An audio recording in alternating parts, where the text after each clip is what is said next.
বর্ণাঢ্য আয়োজনে রাজধানীর দারুল উলুম বাংলাদেশের পঞ্চম সনদ এবং দস্তারবন্দি অনুষ্ঠিত হয়েছে। গেল শনিবার ৬ সেপ্টেম্বর সকালে আল জামিয়াতুল ইসলামিয়া দারুল উলুম বাংলাদেশ উত্তরা ঢাকার হাদিস এবং ইফতা বিভাগের পঞ্চম সনদ বিতরণ ও দস্তারবন্দি অনুষ্ঠান উত্তরার ঐতিহ্যবাহী লাভলিন কনভেনশন সেন্টারে অনুষ্ঠিত হয়। অনুষ্ঠানে সভাপতিত্ব করেন আল জামিয়াতুল ইসলামিয়া দারুল উলুম বাংলাদেশের মহাপরিচালক ও ইন্টারন্যাশনাল দাওয়াহ ইউনিভার্সিটির চেয়ারম্যান শাইখুত তাফসির মুফতি আবু বকর সিদ্দিক আদ-দাঈ। প্রধান অতিথি ছিলেন জামিয়া আরাবিয়া দারুল উলুম দেবভোগের মুহতামিম ও ইসলামী কানুন বাস্তবায়ন কমিটির আমির শাইখুল হাদিস আল্লামা মুফতি আবু তাহের জিহাদি। বিশেষ অতিথি ছিলেন খুলনার জামিয়া ইসলামিয়া আরাবিয়া দারুল উলুমের শাইখুল হাদিস মুফতি নাসিরউদ্দিন কাসেমি, সৌদি আরবের উম্মুল কোরা বিশ্ববিদ্যালয়ের উস্তাদ শাইখ বশির আহমেদ আল মাক্কি, দারুল উলুম বাংলাদেশের উপমহাপরিচালক মুফতি উমর ফারুক রহমানী এবং আল মামুন হজ কাফেলার ব্যবস্থাপনা পরিচালক মাওলানা মামুনুর রশিদ। স্বাগত বক্তব্য রাখেন দারুল উলুম বাংলাদেশের নায়েবে মুহতামিম ও শাইখুল হাদিস মুফতি মামুনুর রশিদ। আর বক্তব্য রাখেন মদিনাতুল উলুম মাদ্রাসার ভাইস প্রিন্সিপাল শাইখুল হাদিস মুফতি নিসার উদ্দিন, দারুল উলুম বাংলাদেশের মুফতি এবং বগুড়ার বাংলাদেশ ব্যাংক জামে মসজিদের খতিব শাইখুল হাদিস মুফতি আমিনুল হক আজাদি, দারুল উলুম বাংলাদেশের হাদিস বিভাগের নায়েবে রইস মুহাদ্দিস মুফতি আবু নেওয়াজ ফেরদৌস আল মাদানী এবং মুহাদ্দিস মাওলানা আমিরুল ইসলাম। অনুষ্ঠানে ১৪৪৬ এবং ৪৭ বর্ষে হাদিস ও ইফতা বিভাগ থেকে ফারিগিন ১১৭ জনকে সনদ নম্বরপত্র, সম্মাননা স্মারক ও দস্তারবন্দি করা হয়। পুরো অনুষ্ঠানটি সঞ্চালনা করেন মুদিরুদ্দার্স মুফতি শামীম হোসেন সাবেদী। খুব বড় নয়, কারণ আমরা জামিয়ার অন্যান্য জামাতের শিক্ষার্থীদেরকে যদি আপনাদের সাথে যুক্ত করতে পারতাম, তাহলে অন্তত এই অডিটোরিয়ামে 10 গুণ বড় অডিটোরিয়ামের প্রয়োজন ছিল। কিন্তু আমরা চেয়েছি শুধুমাত্র আপনাদের সাথে স্পেশাল কিছু স্মৃতি বহন করার। এ কারণে জামিয়াতে আয়োজন না করে এমন একটি ব্যতিক্রম স্থানে এই অনুষ্ঠানের আয়োজন করা হয়েছে। সম্মানিত শিক্ষার্থীবৃন্দ, আজ আমি যে মুহূর্তে এখানে দাঁড়িয়ে আছি, বিশ্বব্যাপী এক ভয়াল ষড়যন্ত্র বিরাজমান ইসলামের বিরুদ্ধে, মুসলমানের বিরুদ্ধে, ওলামায়ে কেরামদের বিরুদ্ধে। যে মুহূর্তে এখানে দাঁড়িয়ে আছি, পৃথিবীতে 50টির উপরে মুসলিম দেশ থাকার পরেও আমরা দেখছি আমাদের প্রথম কিবলার সাথে যুক্ত পবিত্র ভূমি ফিলিস্তিনে নির্মমভাবে গণহত্যা চালানো হচ্ছে দিনের পর দিন। আমাদের বিশ্ব নেতৃবৃন্দের দাঁড়িয়ে কোনো মাথা ব্যথা নেই। এই ষড়যন্ত্র শুধু ফিলিস্তিনে নয়, পৃথিবীতে যেখানে মুসলিমেরা মাথা উঁচু করে দাঁড়াতে চায়, তখনই তাদের উপরে অত্যাচার, নির্যাতনের স্টিম রোলার চাপা হয়। ঘটনার সূত্রপাত আজ নয়, 1400 বছর ধরেই হচ্ছে। কিন্তু নতুন করে বিশ্বে মুসলিম নিধনে যে ষড়যন্ত্র বিরাজমান, এই ষড়যন্ত্রের থিওরি প্রকাশ করা হয়েছিল 1997 সালের শেষ দিকে আমেরিকার হার্ভার্ড ইউনিভার্সিটির প্রফেসর স্যামুয়েল হ্যান্টিংটনের মধ্য দিয়ে। 1997 সালে স্যামুয়েল হ্যান্টিংটন একটি প্রবন্ধ লিখলেন, the clash of civilization, a remaking world order. The clash of civilization এর অর্থ হলো সভ্যতার দ্বন্দ্ব। এই গবেষণা প্রবন্ধটি লেখার মধ্য দিয়ে তিনি পাশ্চাত্যের নির্মাতা মানে ইউরোপের যারা লিডার, তাদেরকে সতর্ক করে দিলেন, সমাজতন্ত্রের উত্থানের 60 বছরের মধ্যে তা পৃথিবী থেকে বিদায় নিয়েছে। কিন্তু ইসলাম একমাত্র সভ্যতা যা 1450 বছর আগে শুরু হয়ে আজ পর্যন্ত পাশ্চাত্য সভ্যতার সঙ্গে দ্বন্দ্বে লিপ্ত।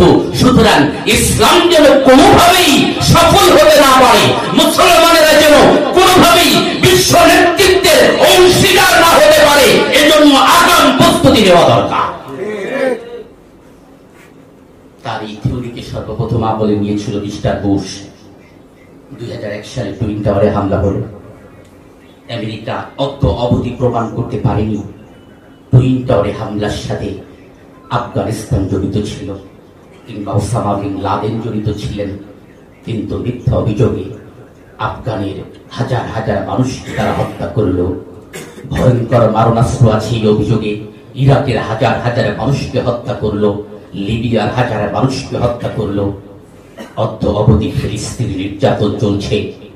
পৃথিবীর নানা প্রান্তে সেই নির্যাতনের ধারাবাহিকতা বিরাজমান। আমাদের বাংলাদেশেও বিগত 17 বছরে ওলামায়ে কেরামদের উপরে অত্যাচারের যে রোলার চাপানো হয়েছিল, যার দ্বিতীয় নজির ইংরেজ আমলের পরে আর ছিল না।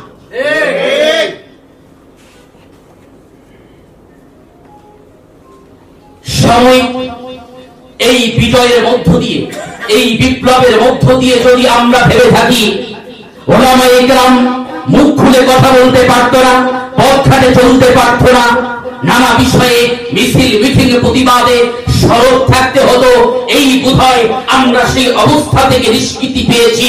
বাস্তবতায় তাই নয়। আজও সমাজের প্রতিটি কানায় কানায় অত্যাচারী আছে সেই ইহুদি, খ্রিস্টান, মুসলিমদের দোসররা, যারা সময় পেলে আবারও আরো জোরে সবল মারবে।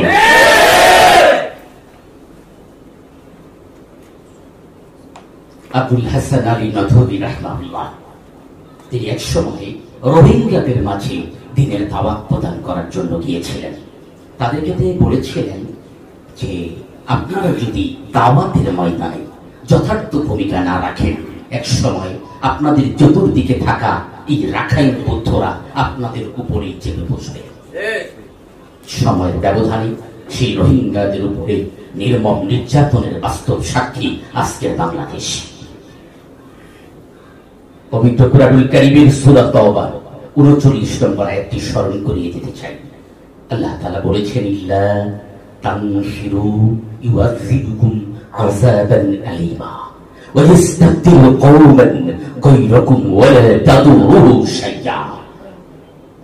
আল্লাহ তাআলা বলেছেন, যদি তোমরা দ্বীনের জন্য বাহির না হও, কঠিন আযাব তোমাদেরকে পাকড়াও করবে, আর তোমাদের স্তরে অপর কোন জাতিকে প্রতিষ্ঠা করে দেওয়া হবে, তোমরা তার কোনো ক্ষতি করতে পারবে না।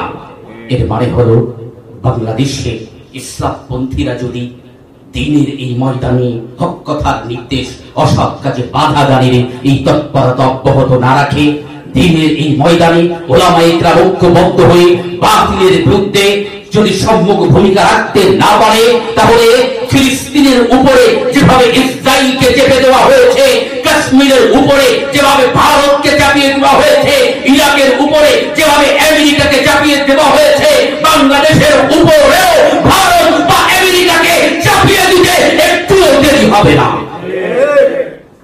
এটাকে যদি আমরা জাতীয়ভাবে চিন্তা করি, তাহলে ইসলামপন্থীদের উপরে ইসলাম বিরোধী দলগুলোকে চাপিয়ে দেওয়া হবে। এটাকে যদি সামাজিক ভাবে চিন্তা করি, তাহলে আমাদের সমাজে যারা ইসলামের বাইরের লোক, নামাজ পড়ে না, রোজা রাখে না, সুদ খায়, ঘুষ খায়, নানা অপকর্মের সাথে জড়িত, তাদের কর্তৃত্ব আমাদের উপরে প্রতিষ্ঠিত হবে, যা আমরা দেখছি। এই দাওয়াত তাবলীগের কাজ যদি আমরা আমাদের পরিবারের মধ্যে করতে না পারি, তাহলে স্বামীর উপরে স্ত্রীর কর্তৃত্ব প্রতিষ্ঠিত হবে, পিতামাতার উপরে সন্তানের কর্তৃত্ব প্রতিষ্ঠিত হবে। আল্লাহ বলছেন, তোমাদের স্তরে অপর কোন জাতিকে প্রতিষ্ঠা করে দেওয়া হবে। সুতরাং এই ভয়াল অবস্থায় দাঁড়িয়ে আমাদের করণীয় কি? আজ আমি ছোট্ট মানুষ আবু বকর সিদ্দিক চিৎকার করে গলা ফাটিয়ে ফেললেও এর কোন ফায়দা নাই। কিন্তু আমি বিশ্বাস করি আমার ছোট্ট চিন্তাগুলো আপনাদের মস্তিষ্কে প্রবেশ করার মধ্য দিয়ে যদি তা বিকশিত হয়, এদেশের লক্ষ মানুষের কাছে এই মিনতিগুলো, এই আহ্বানগুলো পৌঁছে দেওয়া সম্ভব। আমার থেকে হাজার গুণ যোগ্য মানুষেরা বসে আছে আমাদের শিক্ষার্থীদের মধ্যে, আর মঞ্চের কথা বাদ দিলাম। সম্মানিত তিনি ভাইরা ইংরেজ সরকার প্রায় 200 বছর এদের শাসন করেছিল। 100 বছর পার করার পরে যখন তারা দেখলো তিতুমিরের বাসের কেল্লার আন্দোলন, হাজি শরিয়তুল্লাহর ফরাইজি আন্দোলন, শহীদ আব্দুল আজিজ দেহলবীর ফতোয়া, বালাকোটের ময়দানে সৈয়দ আহমদ বেরেলভির শাহাদাত, তখন তারা চিন্তা করলো যে মুসলমানদের শক্তির উৎস কোথায়? কোন শক্তি বলে মুসলমানেরা আবার জেগে উঠেছে। এই কারণটি উদ্ঘাটন করার জন্য ব্রিটিশ কলোনিয়াল সেক্রেটারি গোল্ডস্টোনকে দায়িত্ব দিল। গোল্ডস্টোন ব্রিটিশ পার্লামেন্টে যে প্রতিবেদনটি জমা দিয়েছিলেন তার সার নির্যাস ছিল, so long as the Muslim have the Quran, we shall be able to dominate them. We must either take it from them or make them lose their love of it. আমরা ততদিন পর্যন্ত মুসলমানদেরকে দমাতে পারবো না যতদিন পর্যন্ত মুসলমানের কাছে কোরআন থাকবে। যদি তাদেরকে দমাতে চাই তাহলে হয় কোরআনকে তাদের নিকট থেকে ছিনিয়ে নিতে হবে, অথবা কোরআনের প্রতি মুসলমানদের ভালোবাসা দূর করে দিতে হবে। ইংরেজ সরকার দেখলো কোরআনকে মুসলমানদের নিকট থেকে ছিনিয়ে নেওয়া সম্ভব নয়, কারণ লক্ষ লক্ষ হাফেজে কোরআন রয়েছে, কিন্তু কোরআনের প্রতি মুসলমানদের ভালোবাসা দূর করে দেওয়ার এজেন্ডা নেওয়া যেতে পারে। 1921 সালে ঢাকা বিশ্ববিদ্যালয় প্রতিষ্ঠিত হলো সম্পূর্ণ সেকুলার শিক্ষা ব্যবস্থার উপরে ভিত্তি করে। এ কারণেই ঢাকা বিশ্ববিদ্যালয়ে পড়ার পরে বন্ধু তার বান্ধবী পোশাক খুলে নিয়ে যায়। নতুন বিপ্লবের পূর্বে নবদম্পতি ঘুরতে গিয়েছে, কিন্তু স্ত্রীকে নিয়ে আর অক্ষত ফিরে আসতে পারেনি। এই জন্য এই বিদ্যাপীঠের ছাত্রদের মুখে আমরা শুনি, আমি আমার বান্ধবীর হোস্টেলে ঢুকতে পারবো না। এটা আবার কেমন কথা? এজন্য আমরা দেখতে পাই জাহাঙ্গীরনগর বিশ্ববিদ্যালয়ে ধর্ষণের সেঞ্চুরি উদযাপন করা হয়। এই জন্য আমরা দেখি মনের রাজা ওসমান গনি বালিশের মধ্যে টাকার খনি। তারপরে আমরা বলতে পারি শুধুমাত্র বড় বড় ইমারত, বড় বড় ডিগ্রিধারী শিক্ষক দিয়ে পড়ালেই মানুষকে মানুষ বানানো যায় না, যতক্ষণ পর্যন্ত কোরআন সুন্নাহ শিক্ষা মানুষের মধ্যে প্রবেশ করবে সে প্রকৃত অর্থে মানুষ হতে পারবে না। ষড়যন্ত্র সব জায়গায় বিরাজমান। ষড়যন্ত্র এক বড় ষড়যন্ত্র হাত ছাড়িয়ে দিয়ে ডাকছে ফেরাউনের উত্তরসূরিরা, এইসব শুধু হাঁটছে, এসব দেখে ভয় পেলে আর চলবে না ওদের। মনে রাখবে আল্লাহ আছেন আর ইবলিস আছে ওদের। সব চক্রান্ত লুটে যাবে শক্তিবাদীর কাছে, তাগুতের সব যন্ত্র মন্ত্র জলে যাবে ভেসে। সুতরাং এই সমস্যার মোকাবেলা যদি করতে চাই, সর্বপ্রথম প্রয়োজন আত্মগঠন। কি গঠন? আমি আবার নিজেকে প্রস্তুত করা অনেক বেশি জরুরি, কেননা এক মহা সমুদ্রের মাঝে আমাকে ছুটে বেড়াতে হবে।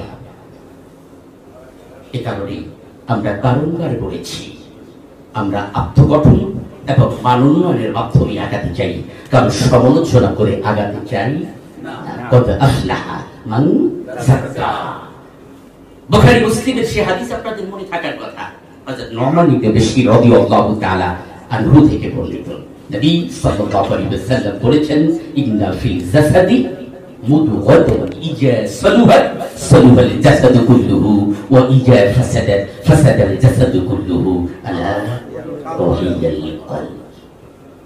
নিশ্চয়ই মানুষের শরীরে একটা গোশের টুকরা আছে, যখন সেই গোশের টুকরাটা ভালো হয়ে যায় সমস্ত শরীর ভালো হয়ে যায়, আর যখন সেই গোশের টুকরাটা খারাপ হয়ে যায় সমস্ত শরীর খারাপ হয়ে যায়।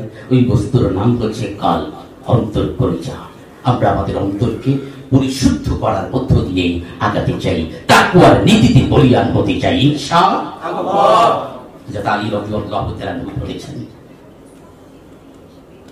আত-তাকওয়া হিয়াল খাউফু মিনাল জালিল ওয়াল আমালু বিত-তানজিল والصبر على القليل والاستعداد ليوم الرحيل। তাকওয়া চারটা বিষয়ের সমষ্টি। আল্লাহকে ভয় করে চলা, অবতীর্ণ বিষয়ের উপরে আমল করা, অল্পে তুষ্ট থাকা, আর মৃত্যুর জন্য প্রস্তুতি নেওয়া।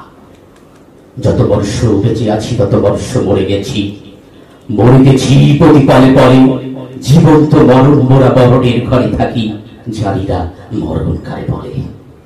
যতই কাটিতেছে সময়, ঘটিতেছে জীবনের ক্ষয়, জানি না কখন ঘটে যাবে আমার জীবনের লয়। সেই মৃত্যুর প্রস্তুতি যদি আমার মধ্যে থাকে, জীবনের প্রতিটি কাজে আল্লাহকে ভয় করে যদি চলতে পারি, কুরআন সুন্নাহের আমল যদি নিজের জীবনে বাস্তবায়ন করতে পারি, সাহাবায়ে কেরাম রাদিয়াল্লাহু আনহুমদের সেই উজ্জীবিত প্রেরণায় যদি নিজেদেরকে উদ্ভাসিত করতে পারি, আমাকে আপনাকে থামাবে কে? কিন্তু আমরা অহংকারী হয়ে যাই, মুখে যা বলি কাজে তা করি না। আমাদের মুক্তি অত্যন্ত প্রকাশিত হয়, অথচ আমাদের আকাবিরদের বৈশিষ্ট্য এমন ছিল না। হযরত যুন্নুল মিশরী রাহিমাহুল্লাহ নাম শুনেছেন?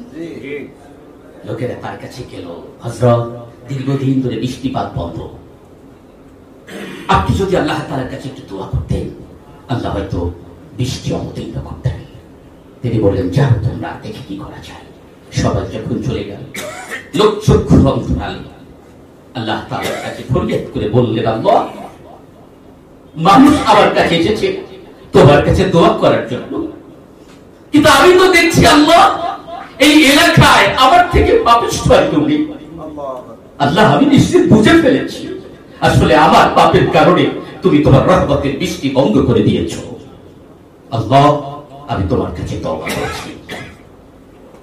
তুমি তো বলেছি, ইল্লা মান তাবা ওয়া আমানা ওয়া আমিলা আমালান সালিহান ফাউলাইকা ইউবাদদিলুল্লাহু সাইয়্যাতিহিম হাসানাত।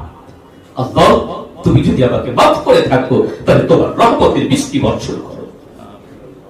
সবথেকে শ্রেষ্ঠ মানুষটি, সবথেকে বুজুর্গ মানুষটি যখন আল্লাহর কাছে নিজের অসহায়ত্ব প্রকাশ করলো, নিজেকে অপরাধী হিসেবে সাব্যস্ত করে দরখাস্ত দিল, আল্লাহর রহমতের দরজা তখন আর থেমে যায়নি। ওই এলাকায় সাথে সাথে আল্লাহ রহমতের বৃষ্টিপাত অবতীর্ণ করলেন। কিন্তু আমরা তো পারছি না। আমরা মসজিদ কমিটির সভাপতির মুখাপেক্ষী, আমরা মেম্বারের মুখাপেক্ষী, চেয়ারম্যানের মুখাপেক্ষী, এমপি সাহেবের মুখাপেক্ষী, কেউ বা কোন দলের দালালির মুখাপেক্ষী।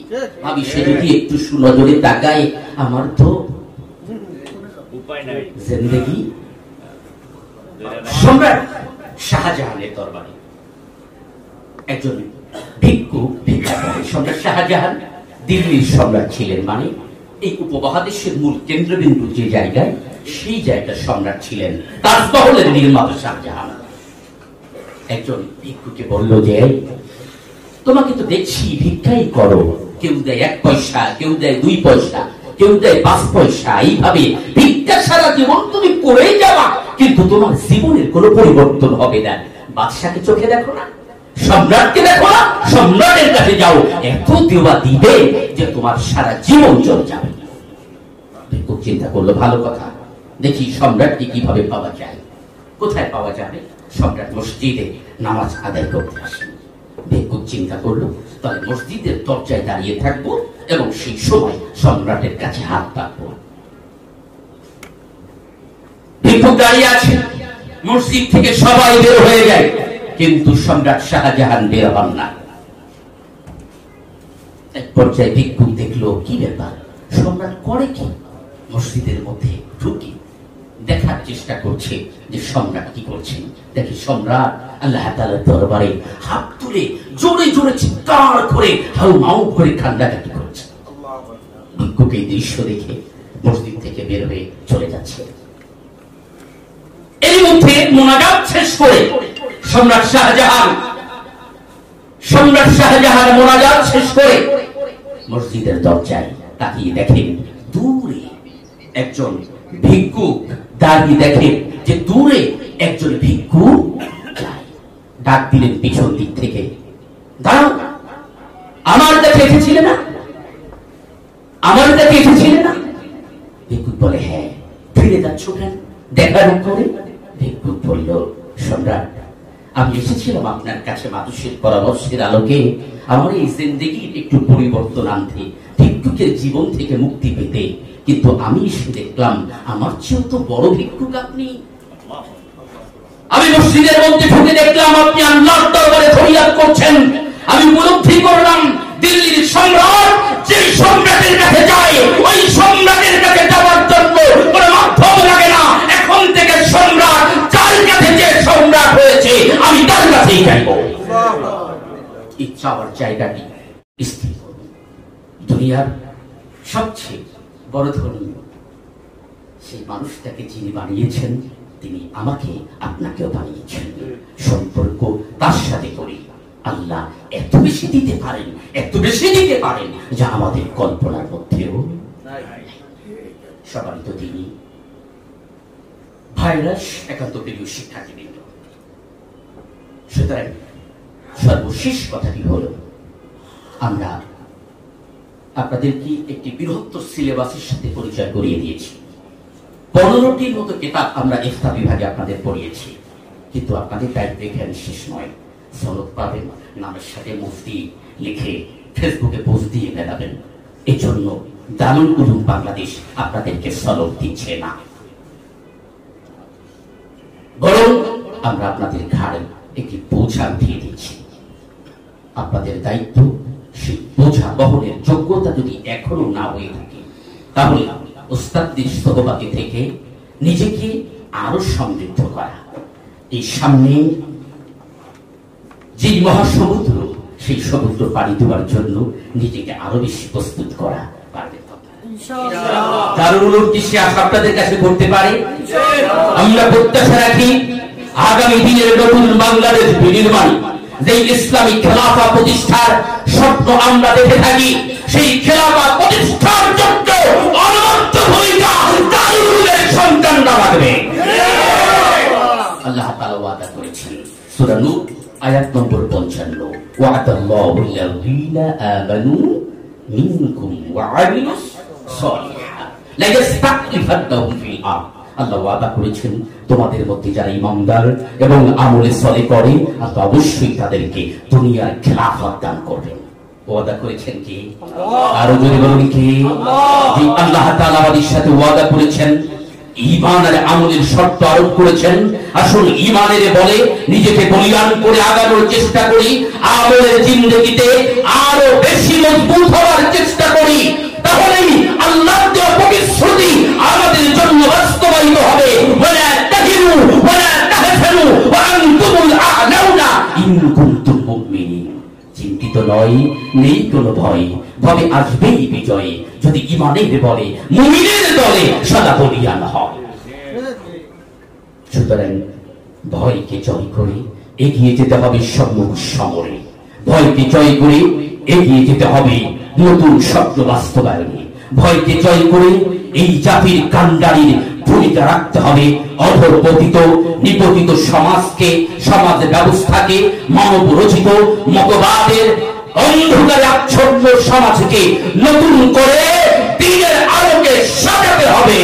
সেই সাজানোর জন্য যদি আমার জীবন চলে যায় আমি আমার জীবন দিয়ে দেব, যদি সেই সাজানোর জন্য হাত হারাই চোখ হারাই তারপর এগিয়ে যেতেই হবে, যেতেই হবে ইনশাআল্লাহ। উত্তাল তরঙ্গের বিক্ষিপ্ত রাশিমালা দেখে ওরে ভয় করো না এগিয়ে যেতে, শত তরঙ্গ শত রাশিমালা পিছনে ফেলে সম্মুখ পানে অবিরাম চলবে সাহসী বলে। বাতিলের হুঙ্কার করজোর রক্তচক্ষু ওদের ক্ষণিক্ষণ, মেঘ কখনো সূর্যকে থাকতে পারে না সারাক্ষণ, সূর্য তার আলো বিস্তৃত করে ঠিকই বেরিয়ে আসে। সুতরাং ভয় কি? দুর্দান্ত গতিতে এগিয়ে যাবে দুঃসাহসে। বাঘ কখনো পালায়ন করেছে গরু ওই হাম্বা হাম্বা রবে, এমন দৃশ্য কে দেখেছে আমাদের এই ভাবে? তুমি দুরন্ত দুর্বার দুঃসাহসী অজেয় শক্তি তোমার মুখে, বাতিলের ভয়ে কম্পিত হয়ে মরবে না ধুকে ধুকে। মুসলিম তুমি বীরের বেশে চলবে অবিরত, হোক বাতিল সৈন্য অস্ত্রে সজ্জিত লক্ষ কোটির মতো। তোমার শির উঁচু রবে সদা, তোমার শির উঁচু রবে সদা, বাতিলের তরে কম্পন। প্রয়োজনে তুমি দুনিয়ার জীবন করবে বিসর্জন। আল্লাহ তাআলা তৌফিক আমাদেরকে দান করুন। দারুল উলুম বাংলাদেশকে কবুল করুন। আপনাদেরকে উম্মাহের জাতির কল্যাণে কবুল করুন। বক্তব্যের ইতি এখানে টানতে চাই। আমাদের অভিভাবক, আজকের প্রধান অতিথি, বাংলাদেশি শীর্ষ আলেমী আল্লামা আবু তাহের জেহাদি দামাত বারাকাতুহু মূল্যবান নসিহা পেশ করবেন। সেই নসিহা যেন আমরা আমল করতে পারি। সম্মানিত প্রধান অতিথি সহ অতিথিবৃন্দকে আন্তরিক মোবারকবাদ এবং অভিনন্দন জানাই দারুল উলুমের পক্ষ থেকে। আসুন আবার ফিরে হীরার আলোর দিন, রহমের দুয়ার খুলে দেন হেরা পুরি। হে আল্লাহ, তুমি রক্ষা করো দুনিয়া ও দিন, শান শওকতি পূর্ণ হোক নিখিল মুসলিমিন। ওয়াখির দাওয়ানা আলহামদুলিল্লাহি রাব্বিল আলামিন।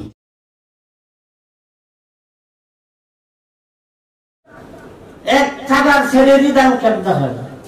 যখন মক্কায় গেলাম 1414 হিজরিতে, দেখছি 1 রিয়ালের 12টা রুটি।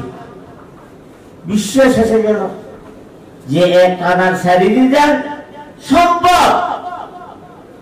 সুতরাং আমার দেশের এই যে গরিবের রক্ত সোচা, এগুলো সব আমার আপনার পকেট থেকে যাচ্ছে পয়সাগুলি। কিন্তু এইগুলো 5,000 কোটি টাকা সিদ্ধ ঘুষ, 500 কোটি টাকা এখানে সেখানে যাইতেছে। এইগুলো সব আমার আপনার পয়সা। বরং বিদেশিরা ভুইটা ফাটাচ্ছে, তারা এখান থেকে আবার ফাঁসার করছে।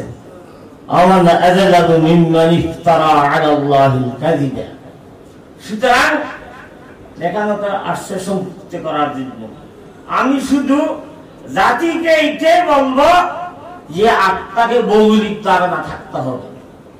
চতুর্দিকে আমাদের কি, উত্তরে কি, দক্ষিণে কি, পূর্ব কি, পশ্চিমে কি, ব্যাপার দেখছি আমরা। চতুর্দিকে ভারত, এই সীমা চতুর্দিকে ভারত, দক্ষিণ দিকে আরাকান। আমাকে মারলে, আপনাকে মারলে কবরে ঢুকে দেখি জিতনে, এদিকে দেখতে পারবে না, ওদিকে দেখতে পারবে না, ওদিকে দেখতে পারবে না। সুতরাং কবরে নিরাপদ, এই নাকি? সুতরাং আপনি এলম পড়েছেন, রিসার্চ এগুলো সবগুলি করিয়া মাথা উঁচু করে দাঁড়াতে হবে। আমি এলম পড়েছি, গুণটা দিয়ে এইভাবে থাকা নয়। এই এলম তার জন্য আসে নাই, এই এলম সেই জন্য আসে নাই। এই এলম কি জন্য আসছে? আল্লাহ তাআলা আল্লাহ রাসূলকে শিখিয়ে দিয়েছে, ইকরা বিসমি রাব্বিকাল্লাযী খালাক, খালাকাল ইনসানা মিন আলাক, ইকরা ওয়া রাব্বুকাল আকরাম আল্লাযী আল্লামা বিল কলম, আল্লামাল ইনসানা মা লাম ইয়ালাম। ওয়াল্লাহু আখরাজাকুম মিন বুতুনি উম্মাহাতিকুম লা তা'লামুনা শাইআ। কিচ্ছু জানতে না, কিন্তু আল্লাহ তাআলা যে ইলম আমাদেরকে দান করেছে, এই ইলম মোতাবেক কাজ করতে হবে।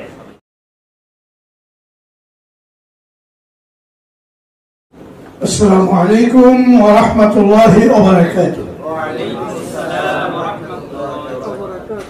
الحمد لله وكفى والسلام على عباده الذين اصطفى. أما بعد، فأعوذ بالله من الشيطان الرجيم. بسم الله الرحمن الرحيم.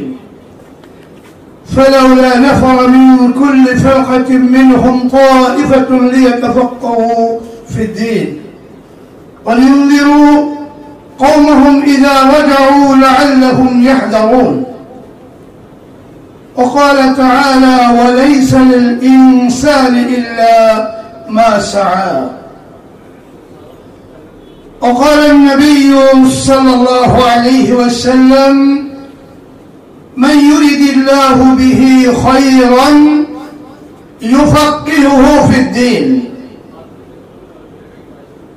وقال علي رضي الله تعالى عنه: رزينا قسمة الجبار فينا، رزينا قسمة الجبار فينا، لنا علم وللأعداء مال. وقال الشافعي رحمهم الله: شكوت إلى وكيء سوء حفظ شكوت إلى وكيء سوء حفظ فأوصاني إلى ترك المعاصي فإن العلم نور من إله ونور الله لا يعطى لعاصٍ صدق الله مولانا العظيم وصدق رسوله النبي الكريم ونحن على ذلك من الشاهدين والشاكرين والحمد لله رب العالمين জামিয়া ইসলামিয়া আরাবিয়া দারুল উলুম বাংলাদেশ কর্তৃক আয়োজিত পঞ্চম সনদ প্রদান পাগড়ি প্রদান অনুষ্ঠানের সম্মানিত সভাপতি, বর্তমান মিডিয়ার যুগে অনলাইনের যুগে আমি মনে করি সর্বপ্রথম উদ্ভাবক আমার অত্যন্ত স্নেহস্পদ দক্ষিণবঙ্গের গৌরব হযরত আল্লামা মৌলানা আবু বকর সিদ্দিক আদ-দাঈ, যিনি ইতিমধ্যে বাংলাদেশের টেকনাফ থেকে তিতুলিয়া, রূপসা থেকে পাথুরিয়া, শুধু তাই নয় বাংলাদেশ বহির্বিশ্বের উলামায়ে কেরামের নিকটে ইলমে ওহী প্রচারের ক্ষেত্রে এক নবদিগন্তের দ্বার উন্মোচন করেছেন এবং ইতিমধ্যে তিনি তার বাস্তব ফলাফল পাওয়া এবং ফলাফল দেওয়া শুরু করেছে। আমি নাসিরউদ্দিন কাসেমী সেই কাফেলার সঙ্গে কিছুটা সময় শরীক হতে পেরে সেই অনলাইনের সেই ইসের সঙ্গে সম্পৃক্ত হতে পেরে নিজেকে ধন্য মনে করছি এবং আমি আজকে অত্যন্ত উদ্বেলিত, অত্যন্ত উৎসাহিত। যা একদিন অল্প পরিসরে শুরু হয়েছিল, আজকে তার বাস্তব ফলাফল আমরা দেখতে পাচ্ছি যে তিনি এক অনন্য দৃষ্টান্ত স্থাপন করেছেন মওলানা আবু বকর সিদ্দিক আদ-দাঈ, যা বাংলাদেশে আমি মনে করি সর্বপ্রথম অনলাইনে পাঠ দেওয়ার মাধ্যমে মুফতি তৈরি করা, মুহাদ্দিস তৈরি করা, আলেম তৈরি করা, প্রিন্সিপাল তৈরি করা, নাযিম তালিমাত তৈরি করা, অনন্য বক্তব্যধারী ফুলদার উলামায়ে কেরাম তৈরি করার এক দৃষ্টান্ত স্থাপন করেছেন। আমি তাই আমার পক্ষ থেকে, জাতির পক্ষ থেকে, উলামায়ে কেরামের পক্ষ থেকে ধন্যবাদ জানাতে চাই। আজকে তারই সভাপতিত্বে আজকের এই পাগড়ি প্রদান, সনদ প্রদান অনুষ্ঠান, এই অনুষ্ঠানে উপস্থিত রয়েছেন বাংলাদেশের অন্যতম সুপরিচিত আল্লামা আবু তাহের জিহাদি সাহেব, নামও শুনেছি, দেখাও দু একবার হয়েছে। আজকে আরো সুন্দর করে দেখা হলো। আমাদের এই বুজুর্গান দিন, আমাদের বড়রা, আমাদের পথের পাথেও উল্লাহ যতদিন থাকবেন আমরা উৎসাহিত হব, আমাদের হিম্মত বেড়ে যাবে, আমাদের সাহস বেড়ে যাবে, আমরা আমাদের কদম অনুসরণ করতে পারবো। আজকে আমাদের সব থেকে বড় ব্যর্থতা, আমরা আমাদের বড়দের অনুসরণকে পরিত্যাগ করে নিজেরাই মুস্তাহেদ ছেড়ে অনেক সময় জাতিকে দিক নির্দেশনা দিতে গিয়ে ভুল পথে পদক্ষেপ গ্রহণ করে থাকি, কথা কি ঠিক না? সেজন্য আমাদের বড় যতদিন আছে, উন্নত যতদিন থাকবেন, এই জাতি পথভ্রষ্ট হবে না, এই জাতি দিশাহারা হবে না, এই জাতি তার সঠিক লক্ষ্যে ইনশাআল্লাহ পৌঁছে যাবে। প্রিয় ওলামায়ে কেরাম, আপনারা এই জাতির দিক দিশারি, এই জাতির পথেও সেই ভূমিকায় আপনারা অবতীর্ণ হয়েছে। আপনাদেরকে মনে রাখতে হবে, আমি কোরআনের ওই আয়াত পড়েছি, ওয়ালাইসা লিল ইনসানি ইল্লা মা সাআ মান তারিকা সাইনি আরাম্বাকা মান তারিকা সাইনি আরাম্বাকা লাইসা লিল ইনসানি ইল্লা মা সাআ। আপনারা প্রমাণ করেছেন মানুষের চেষ্টার বাইরে কোনো কিছু না। আপনার সেই প্রমাণ রেখেছেন। আজকে বাংলাদেশের বিভিন্ন প্রান্ত থেকে আপনারা উপস্থিত হয়েছেন ফতোয়ার সেই ইলিতে, মুহাদ্দিসের সেই ইলিতে। এইটা বড় কথা নয়, আপনাদের ভিতরে জাগরণ সৃষ্টি হয়েছে, যে ইলমে ফিকহের প্রয়োজন আছে, ইলমে হাদিসের প্রয়োজন আছে। সেই জাগরণে মুক্ত হয়ে আপনারা যে প্রান্ত প্রান্ত থেকে এসেছেন, সেজন্য আমি আপনাদেরকে ধন্যবাদ জানাই। আপনাদের অনুভূতিতে এসেছে যে আমাদের ফিকহ জানা কতটা প্রয়োজন, ফতোয়ার বিষয় জানা আমাদের কতটা প্রয়োজন, ইলমে হাদিস জানা কতটা প্রয়োজন। এই যে অনুভূতিটা জাগরণ হয়েছে এবং জাগ্রত করতে পেরেছে এবং আপনারা জাগ্রত হয়েছেন, সেজন্য আপনাদেরকে ধন্যবাদ জানাই, আপনাদেরকে মোবারকবাদ জানাই। প্রিয় ওলামায়ে কেরাম, আপনাদের আগে এক দায়িত্বের মধ্যে ছিলেন, এখন কিন্তু অনেক বড় দায়িত্ব আপনাদের উপরে অর্পিত হতে যাচ্ছে। ইতিমধ্যে আমাদেরই মধ্য থেকে একজন আলোচক আলোচনা করেছেন যে তিনি আগে টিভিতে আলোচনা করতেন। আমরা বিভিন্ন টিভিতে, রেডিওতে আলোচনা বিভিন্ন সময় করে থাকি, করেছি, করছি এখনো। তো আমাদের এক ভাই বললেন যে আগে টিভিতে ডাকলে যেতাম, বলতাম, ফতোয়া দিতাম, কিন্তু এখন সেই দ্বারকে আমি আমার রুদ্ধ হয়ে গিয়েছে। এই কারণে যে ফতোয়া জানলেই দেওয়া যাবে না, ফতোয়া দিতে হলে আমাকে তাহকিক সহ ফতোয়া দিতে হবে। এইটা কোনো জরুরি নয় যে অমুক কিতাবের অমুক ফিরিস্তায় আছে, এইটা দেওয়া জরুরি নয়। তবে যে ফতোয়াটা আমি দিব, অবশ্যই ওই ফতোয়ার উপরে আমাকে অমুক রাখতে হবে, ওই ফতোয়ার উপরে আমাকে অবশ্যই সঠিক সিদ্ধান্তে আমি আছি, এই কথার ইয়াকিন এবং এই কথার দৃঢ়তা আমাকে রাখতে হবে। সন্দেহমূলক ভাবে ফতোয়া দেওয়ার কোন সুযোগ নাই। এইটা আপনারা কমপক্ষে আপনাদের অনুভূতিতে এসেছে। সব ফতোয়া দেওয়া যাবে না। ফতোয়া স্থান, কাল, পাত্র ভেবে যেমন ফতোয়ার পরিবর্তন আছে, ঠিক মানুষ ভেবেও ফতোয়ার পরিবর্তন আছে।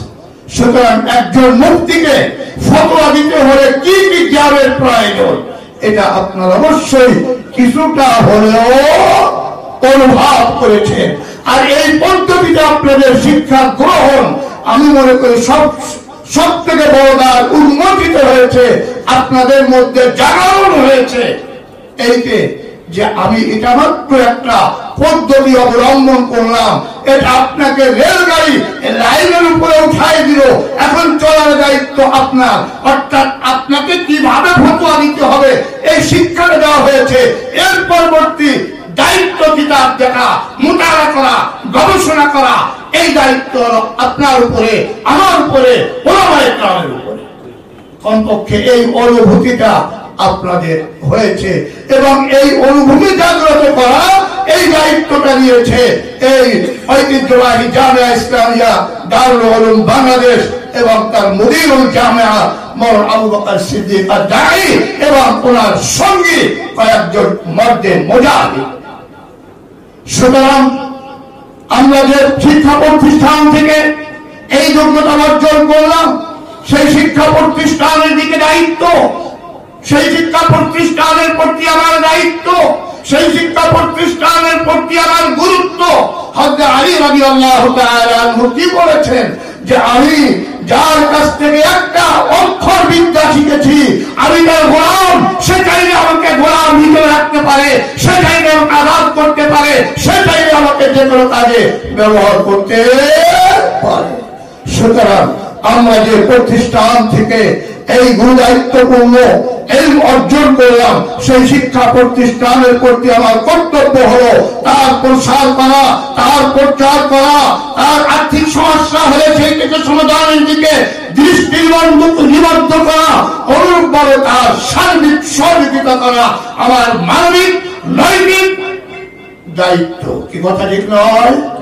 সুতরাং আমি আজকে এই শিক্ষা প্রতিষ্ঠানে উত্তরোত্তর সফলতা কামনা করছি এবং অন্যায় ইনশাআল্লাহ এই দায়িত্ব কাজের যতদিন চলবেন এবং নিয়ত আছে ইনশাআল্লাহ এই মাদ্রাসা থেকে সারা বিশ্বের মধ্যে ইসলামিক এক রশি, দাওয়াতের এক আলো এবং ইলমের একটা আলো সারা বিশ্বকে পৌঁছাবে। আমি মৌলানা আবু বকর আদ-দাঈর কাছ থেকে একটা জিনিস শিখেছি, উনি আমার বয়সে ছোট হবে, একটা জিনিস শিখেছি, সেটা হলো ভদ্রতা, মার্জনা, মানুষের সঙ্গে কথা বলার ভঙ্গি, ঢং, মানুষের সঙ্গে কথার উপস্থাপন, তার আখলাক, তার চরিত্র, এটা অত্যন্ত আমার কাছে মধুময় লেগেছে। এটাই আমি তার থেকে কমপক্ষে আমার শ্রেণস্পদ হয়েও তার থেকে এই জ্ঞানটুকু আমি অর্জন করেছি যে কত ভদ্র মানুষ। আমাদের একজন আলেম হয়েও কিন্তু আমাদেরকে ভদ্র হতে হবে, অভদ্র হয়ে জায়গায় জায়গায় আমাদেরকে লাঞ্ছিত হতে। আজকে বাসে আসতেছি, কালকে আমার একটা প্রোগ্রাম ছিল মানিকগঞ্জ। দুর্ভাগ্য আমার এলেমও নয়, চালানো নয়, আমলও নয়, আখলাকও নয়। এই বড় একটু নেক নজর রাখেন এবং দোয়াতে সেই দোয়ায় চলি। প্রোগ্রাম প্রতিদিন আসে ছোটখাটো মিলে, আজকে দুটো প্রোগ্রাম আমার খুলনাতে আবু বকর সিদ্দিক সাহেব উনি জানেন আমার আজকে দাওয়াত ছিল, কিন্তু আমি এইটার গুরুত্ব বেশি দিয়েছি। অথচ সেই যে প্রোগ্রামটার আমিও প্রধান অতিথি এবং সেখানে কয়েক হাজার আলেম এবং জেনারেল শিক্ষিত এবং বর্তমানে খুলনা সিটি কর্পোরেশন দায়িত্বে রয়েছেন খুলনা মানে ওই বিভাগীয় কমিশনার সাহেব, উনি হলো দায়িত্ব আর মেয়রের দায়িত্বে। তো ওনার আয়োজনে অনুষ্ঠান চলছে, আমি তার প্রধান অতিথি। আমি সেই দিকে দুনিয়া ওই দিকে খেয়াল না করে আমি শুধু এলমের দিকে তাকায়, মাদ্রাসার দিকে তাকায়, দ্বীনের দিকে তাকিয়ে, এলমে ওহির দিকে তাকিয়ে আজকে এই অনুষ্ঠানে আমি অংশগ্রহণ করেছি। আমি আসার সময় দেখতেছি একটা গাড়িতে ভাড়া নিয়ে কি একটা কথা কাটাকাটিতে গাড়ির যিনি টাকা উঠে হেল্পার যিনি আছে সুপারভাইজার, আগে মানুষ মনে হইল আমার কাছে। ওনার সঙ্গে ওই আলম সাহেব ওনার সঙ্গে কিসে জড়িয়ে পড়েছে, জড়িয়ে পড়লে বলে হ্যাঁ আপনি একটা হুজুর মানুষ, তুমি মাথায় দিয়ে এই আপনার কাজ করে। তো দেখলাম যে ওই সঙ্গে সঙ্গে টুপি ঘুরে ফেলবে, টুপি থাকলে টুপি এই তার সঙ্গে রেখে গেল। আমি পিছন থেকে ভাই সবার সঙ্গে কাজ করতে হবে, এরা তো অশিক্ষিত মানুষ, এরা তো সব বোঝে না, ওরা তো একাধারে আলো 14 গোষ্ঠী উদ্ধার করে দিচ্ছে। আপনি টুপিটা মাথায় দেন, একটু ঠান্ডা হয়ে যায়। আমার এই কথা বলার উদ্দেশ্য হলে আমাকে যেহেতু আমি একজন আলেমের সাইটটি আমার লেখা আছে টুপির মাধ্যমে, গাড়ির মাধ্যমে, আমাকে তো সেই আখলাকের পরিচয় দিতে হবে। আপনি রাসূল সাল্লাল্লাহু আলাইহি ওয়াসাল্লামকে বলেছে, রাসূল বলেছেন হাতে দেখা পেয়েছো নাকি, তো সেই আখলাককে উঠে দিয়েছে। এমন আচরণ আমরা করব না যে আমার একার কারণে সমস্ত আলেমের সমস্ত ওলামায়ে কেরামের জগতের উপরে ধাপ্পা লাগে, ধাক্কা লাগে, এমন আচরণ আমরা করব। আমাদেরকে হতে হবে অত্যন্ত সবলীল, অত্যন্ত ভদ্র, অত্যন্ত মার্জিত। প্রিয় ভাইয়ের আমার, আমি কোরআনের আয়াত তেলাওয়াত করেছিলাম, আপনারা ওই আয়াতের মিসদাক ফালাউলা নাফারা মিন কুল্লি ফিরকাতিন মিনহুম তাইফাতুন লিয়াতাফাক্কাহু ফিদ-দীন। আল্লাহ পাক বলেন কতই না ভালো হতো প্রত্যেক এলাকা থেকে একজন আলেম তৈরি হতো, ওলামায়ে কেরামের একটা দল তৈরি হতো, একটা প্রতিনিধি তৈরি হতো, তাহলে কতই না ভালো হতো এই জাতির জন্য। আপনারা আলহামদুলিল্লাহ এই আয়াতের মিসদাক নির্বাচিত হয়ে বিভিন্ন প্রান্ত, বিভিন্ন সম্প্রদায়, বিভিন্ন দল এবং উপদল থেকে আপনারা এসেছেন। সুতরাং ওই এলাকার মানুষকে, ওই দলকে, ওই এলাকার লোকজনকে হেদায়েতের দিকে, দাওয়াতের দিকে, কোরআন সুন্নাহর দিকে আহ্বান করা, এটা আপনার আমার নৈতিক দায়িত্ব হয়ে পড়েছে। অর্থাৎ এই ইসে অংশগ্রহণ করে আমাদের দায়িত্ব কমেছে না বেড়েছে? দায়িত্ব অনেক গুণ বেড়ে গিয়েছে এবং দায়িত্ব এসে পড়েছে আল্লাহ পাকের কোরআন অনুযায়ী যে যারা যায় না তাদেরকে আমাদেরকে জানাতে হবে, তাদেরকে আমাদের শিখাতে হবে। আবার এটাও আপনারা প্রমাণ করেছেন যে একটা বয়সে এসে অনলাইনের মাধ্যমে যে চেষ্টা করে সেটা লক্ষ্য বস্তুতে পৌঁছাতে পারে, আপনারা তার প্রমাণ রেখেছেন। সুতরাং এই লাইনে আপনাদেরকে অন্যদেরকে উদ্বুদ্ধ করতে হবে যে ভাই আমরা এই লাইনে লেখাপড়া করে এ পর্যন্ত আল্লাহ পাক আমাকে এতটুকু বুঝিয়ে দান করেছেন, তোমরাও আছো, আপনারাও আছেন, আপনারা কিসের সঙ্গে যোগসূত্র কায়েম করুন এবং দ্বীনে ইলম অর্জন করুন, এটাই আপনাদের দায়িত্ব।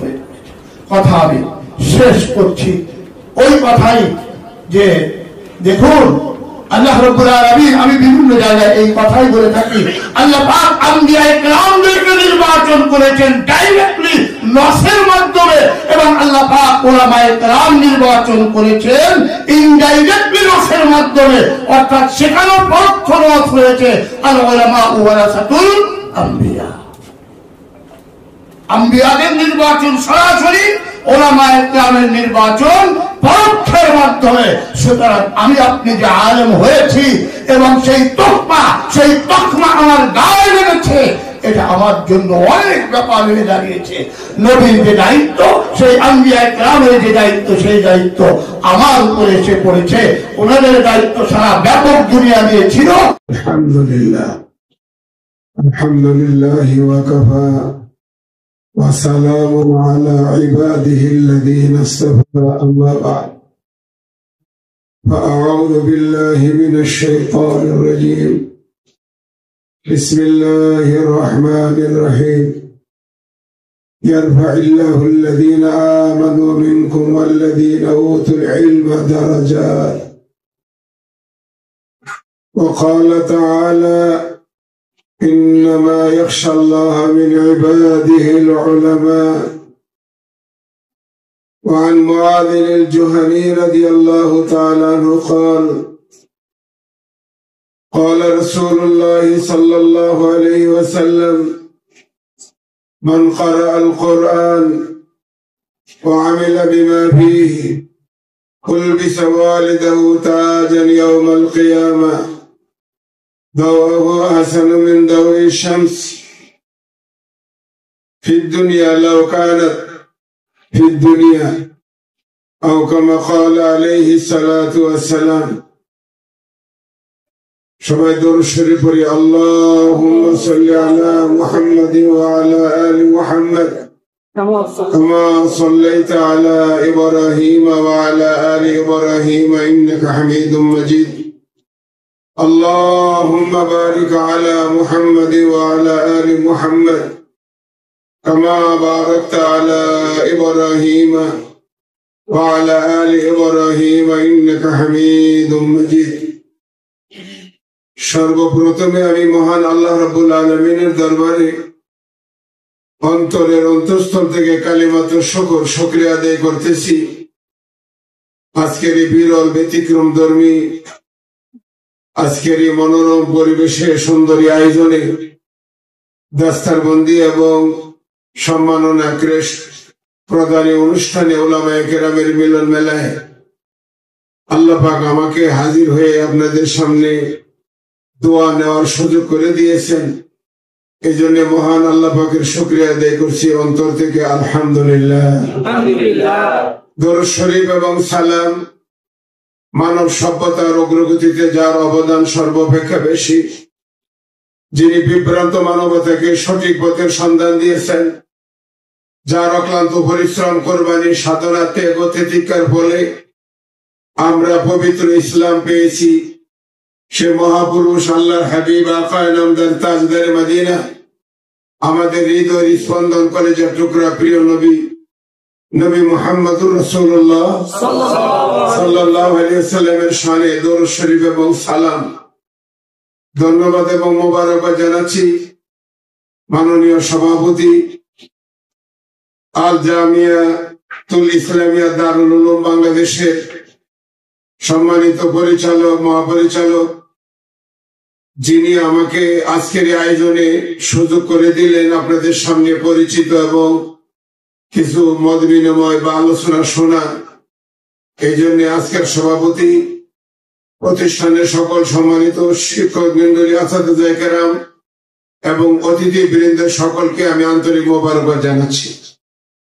মোহতারাম হাজিরিন, আমরা আজকে এখানে যারা উপস্থিত, আমাদের পরিচয় যে আমরা সবাই দ্বীনি লাইনের, কেউ আলেম, কেউ মুফতি, নানান ভাবে আমরা দ্বীনি ইলম অর্জন করে আজকে সম্মাননা পাগড়ি অথবা দস্তারবন্দির জন্য এখানে হাজির করা হয়েছে, আমরা হাজির হয়েছি। মোহতারাম হাজিরিন, আপনারা জানেন যে আলেম আমরা মনে করেন আলেম সমাজ, ব্যবসায়ী সমাজ, এই মানব জাতির ভিতরে নানান সমাজের লোকজন আছে, সাংবাদিক সমাজ। আমি এভাবে বলতে চাই যে সমস্ত মানব জাতি কাজাসাদিন ওয়াহিদা, একই বডি বা দেহের নেই হলে আলেম সমাজে দেহের কোন অংশ? আমরা এই সমাজের একটা অংশ, কিন্তু আমরা আলেম সমাজ হলাম এই সমাজের হৃদয় বা কলব। মানব জাতির, আমার দেহের যেমন অঙ্গের এটা উন্নত অঙ্গ আছে কলব, আমার এই কলব বা হৃদয় বা আত্মা, এটা যদি সুস্থ থাকে তাহলে আমি মানুষটাই সুস্থ, আর আমার হৃদয় যদি নষ্ট হয় তাহলে মানুষটা পুরোটাই নষ্ট। আজকে যদি উলামায়ে কেরাম আমরা সুস্থ থাকি তাহলে গোটা জাতি সুস্থ, আর এই জাতি অসুস্থ হবে। ওই যা ফাসাদা জাসাদু করলো, যদি আমরা আলেম সমাজ নষ্ট হই তাহলে জাতি নষ্ট হয়ে যায়। সুতরাং আমাদের পরিচয়, আমরা জাতির হৃদয়, আমরা জাতির কলব। এই আলেম সমাজকে সম্মাননা দস্তার আর সম্মাননা পাগড়ি দেওয়া হচ্ছে কেন? যে ওনারা আলেম উলামায়ে কেরাম, ওনারা পাগড়ি পাচ্ছেন, পাগড়ি দেওয়া হচ্ছে এই কারণে যে উনি ইলমি ইস্তেদাদ অর্জন করেছেন। ইলমি ইস্তেদাদের কারণে দস্তারবন্দি ফজিলত, এই মাথায় পাগড়ি দিয়ে জাতির সামনে উপহার, জাতিকে সামনে ছেড়ে দেওয়া হচ্ছে। আমার বন্ধুগণ, এই পাগড়ির ইতিহাস কি? কেন পাগড়ি আমাদের সামনে? আরব দেশে বা পৃথিবীর শিক্ষা ব্যবস্থায় প্রথম হইল আরবি ভাষা বা দ্বীনি ইলম শিক্ষা। এর আগে পৃথিবীর কোন শিক্ষা ব্যবস্থা ছিল না। স্কুল, কলেজ, ইউনিভার্সিটি, জেনারেল লাইনের সকল শিক্ষার আদি এবং আসল হইল ধর্মীয় এবং দ্বীনি শিক্ষা। এই দ্বীনি শিক্ষার প্রথম যুগে আরব দেশে যারা সর্বোচ্চ শিক্ষিত হবে তার মাথায় টুপি পরানো হতো। যে টুপি তার মাথায় পরানো হতো, এখন ইউনিভার্সিটিতে, বিশ্ববিদ্যালয়ে যখন ভাইস চ্যান্সেলর অথবা চ্যান্সেলররা তাদের শিক্ষিত সন্তানদেরকে নিয়ে তাদের মাথায় টুপি দেওয়া হয়, যেটা তাদের ভিন্ন ভাষা আছে, আমি আমার ভাষায় টুপি বলবো, কিন্তু ওই টুপির উপরে আমাদের ঢাকা বিশ্ববিদ্যালয়ে দেখবেন উপরে একটা বক্স আছে, টুপির উপরে একটা বক্স আছে। এই বক্সটা কেন, টুপির এই কালার কেন? এই বক্স হলো এই জন্যে যে তাদের মাথায় টুপি পরে উস্তাদ, শিক্ষক এবং বিশ্ববিদ্যালয়ের দায়িত্বশীলরা বলে দিয়েছেন যে সে উচ্চ শিক্ষিত হয়েছে, শিক্ষা দীক্ষায় সে বড় শিক্ষিত, এখন তাকে জাতির সামনে উপহার দেওয়া হচ্ছে, তাকে টুপি পরাইয়া টুপির উপরে বক্সে, তার জন্য বক্সের জায়গার মূল জায়গা ছিল এখানে আরব দেশে প্রথমে টুপি আবিষ্কারের পরে এর ভিতরে রাখা হয়েছিল কোরআন শরীফ। এই বক্সে ধারণ করা হয়েছিল কোরআন, আর বলা হতো তোমার মাথার উপরে টুপি, এই টুপির উপরে কোরআন, এই কোরআন দিয়ে তোমাকে শপথ বাক্য দিয়ে জাতির সামনে উপহার দেওয়া হচ্ছে, তুমি যে শিক্ষার আলো নিয়ে যাচ্ছ, এই শিক্ষার জন্য জাতিকে তুমি সঠিক পথের পথ দেখাতে পারো, সন্ধান দিতে পারো। এই জন্য কোরআন শরীফ তার টুপির উপরে রাখা হচ্ছিল। এখন বক্স আছে, এখন টুপি আছে, কিন্তু কোরআন শরীফ নাই। আমাদের মাথায় পাগড়ি দেওয়া হচ্ছে, উস্তাদ পাগড়ি দিয়ে বলা হচ্ছে দেখো তোমাকে পাগড়ি দেওয়া হচ্ছে, এই পাগড়ি হলো শপথ, এই পাগড়ি হলো অঙ্গীকারনামা, এই পাগড়ি এই জন্যই তোমাকে দেওয়া হয়েছে যে তুমি একজন মুফতি, তুমি একজন আলেম, জাতির সামনে তোমাকে ছাড়া হলো, তুমি এখন এই পাগড়ি পরে দায়িত্ব নিয়ে চলে গেলে তোমার পাগড়ির ডাইন দিকের এক একটা পেস, পাগড়ি কি 7 হাত, পাগড়ি কি 9 হাত, পাগড়ি কি 11 হাত, এক একটা পেসের এক একটা অর্থ বহন করে। ডাইন দিকের অর্থ বহন করছে আমি শপথ গ্রহণ করিলাম, আমি শপথ গ্রহণ করিলাম এই আসমান আল্লাহর, জমিন আল্লাহ, আমি আল্লাহর গোলাম, আমাকে যে দায়িত্ব দেওয়া হয়েছে দায়িত্বে আমি সমাজে যথাযথ দায়িত্ব পালন করব, কোন অন্যায়ের সামনে মাথা নত করব না, অন্যায়ের সামনে আমি নিজেকে সারেন্ডার করব না, ন্যায় এবং হকের দাওয়াতের জন্য আমাকে যে দায়িত্ব দেওয়া হয়েছে দায়িত্ব এবং কোরআনের আলো আমি ঘরে ঘরে সমাজের রঙের মধ্যে পৌঁছে দেওয়ার দায়িত্ব আমি নিলাম। এই জন্যে মাথায় পাগড়ি, পাগড়িটা বিবাহের অথবা ওই জাতীয় পোশাক নয় যেটা পাগড়ি পেলাম ঘরে রেখে দিলাম, বাৎসরিক সালানা মাঝে মাঝে দেখলাম, তা নয়, বরং এটা একটা শপথ বাক্যের মতো। আমার ভাইরা, আমার বন্ধুগণ, আমরা উলামায়ে কেরাম, আলেম সমাজ, আমাদেরকে মনে রাখতে হবে, আমি যদি এই পাগড়ি পাওয়ার পরে আমার নফসের উপরে বাম পাও দিয়ে চাপ দিতে পারি, এ দুনিয়া তোকে আমি বাম পাতে চাপ দিয়ে ধরলাম, লোভ লালসাকে চাপ দিয়ে ধরলাম, অন্যায় করবো না চাপ দিয়ে ধরলাম, অহংকারকে আমি বাম পায়ে চাপ দিয়ে ধরলাম, তোর ডাইন পাউডি আমার ক্ষমতার মস্তদে, তোমার সফলতার মস্তদে পৌঁছে যাবে, মাঝখানে আর কোনো জায়গা নাই। কেন আমরা পারছি না? আমাদের নফসের কারণে পারি নাই, লোভ লালসের কারণে পারি নাই। এত বড় সম্পদ আমাদের কাছে থাকার পরে, কোরআনের সম্পদ, হাদিসের সম্পদ, এত দামি লোক, ইসলামের কোরআন হাদিসের ভাষায় আমাদের চেয়ে দামি আর কোন মানুষ আল্লাহর জমিনে আর নাই। এই দামি লোকগুলি আমরা কেন লাঞ্ছিত, বঞ্চিত, পদদলিত হচ্ছি? আমরা আমাদের দায়িত্ব যথাযথ পালন করছি না। আমার বন্ধুগণ, আমার ভাইয়েরা, আমি কথা মনে করি আজকের এই দাস্তারবন্দি সম্মেলনে আমাদের এটা শপথ গ্রহণ করার সম্মেলন। উস্তাদ আমাদেরকে শপথ দিয়ে, শপথ বাক্য পরে আমাদেরকে দায়িত্ব দিয়ে সমাজে ছেড়ে দিচ্ছেন। আসুন আমরা উলামায়ে কেরাম নিজের দায়িত্ব, আগে প্রথম কাজ হলো আল্লাহর সাথে সম্পর্ক আমাকে ভালো করতে হবে। মোতামেমের সাথে সম্পর্ক খারাপ হলে খারাপ লাগে, খেতেও ভালো লাগে না, ঘুম আসে না। চেয়ারম্যানের সাথে সম্পর্ক নষ্ট হলে একবারে পেরেশান হয়ে যায়। কিন্তু আমি যে এই লাইনের লোক, আমার মালিকের সাথে সম্পর্কটা আমার কি?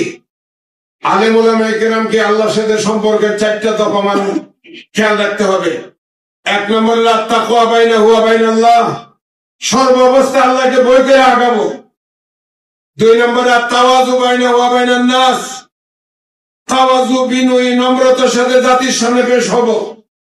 3 নম্বরে আল জুহুদ বাইনা ওয়া বাইনান নাফস, লোভ লালসাকে পিছনে ফেলে দিয়ে আগাইতে থাকবো। জুহুদ বাইনা ওয়া বাইনান নাফস, নফসের সাথে আমি মুজাহাদা করব, দুনিয়ার লোভ লালসা এগুলিকে পিছিয়ে ফেলে আগাবো। 4 নম্বর হলো আল মুজাহিদাতু বাইনা ওয়া বাইনান নাফস। আচ্ছা, আল জুহুদ বাইনা ওয়া বাইনাদ দুনিয়া।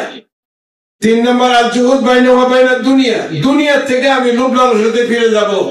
আর 4 নম্বর আল মুজাহিদাতু বাইনা ওয়া বাইনান নাফস, আমার মনে না চাইলেও আমি নামাজ, ইবাদত বন্দিকে, কোরআন তেলাওয়াত, তাওয়াল্লুক আল্লাহর মাধ্যমে আমি ইবাদত বন্দিকে আপোষহীন ভাবে করে যাব।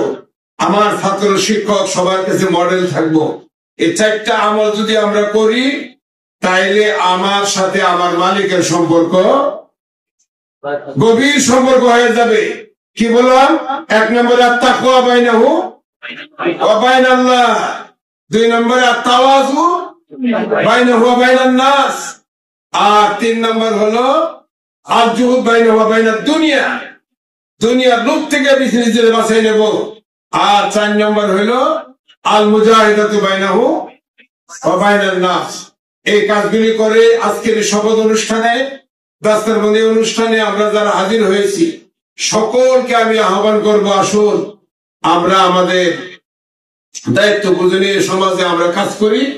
আল্লাহ রাব্বুল আলামিন আমাদের সকলকে আল্লাহর দ্বীনের জন্য কবুল করুক। আমার বন্ধুগণ, আমাদের সে দামি সমাজে আর কোন লোক নাই। ইয়ারফাইল্লাহু আল্লাযীনা আমানু মিনকুম ওয়াল্লাযীনা উতুল ইলমা দারাজাত। সুতরাং আল্লাহ রাব্বুল আলামিন আমাদের ভিতর থেকে কাউকে নেতা বানাবেন, কাউকে খতিব বানাবেন, কাউকে আল্লাহ পাক দায়িত্বশীল দায়ী বানাবেন। আল্লাহ কার দ্বারা কি কাজ নেবেন, কিন্তু আল্লাহ যে কাজে লাগাক আমরা ইনশাআল্লাহ দ্বীনের কাজ করার জন্য, বাকি দিনকে ওয়াকফ করার জন্য আমরা তৈরি থাকি। আল্লাহ পাক আমাদের সকলকে এই কাজগুলি, আজকের এই অনুষ্ঠানকে আল্লাহ পাক সফল করুক, ভরপুর কামিয়াব করুক। অনুষ্ঠানে যারা উপস্থিত সকলের দীর্ঘায়ু কামনা করে আমি আমার অবস্থানে কিছু কথা আপনাদের সামনে আবদার রেখে দোয়ার আহ্বান জানিয়ে আমি আমার বক্তব্য শেষ করছি। ওয়া আখিরু দাওয়ানা আলহামদুলিল্লাহি রাব্বিল আলামিন।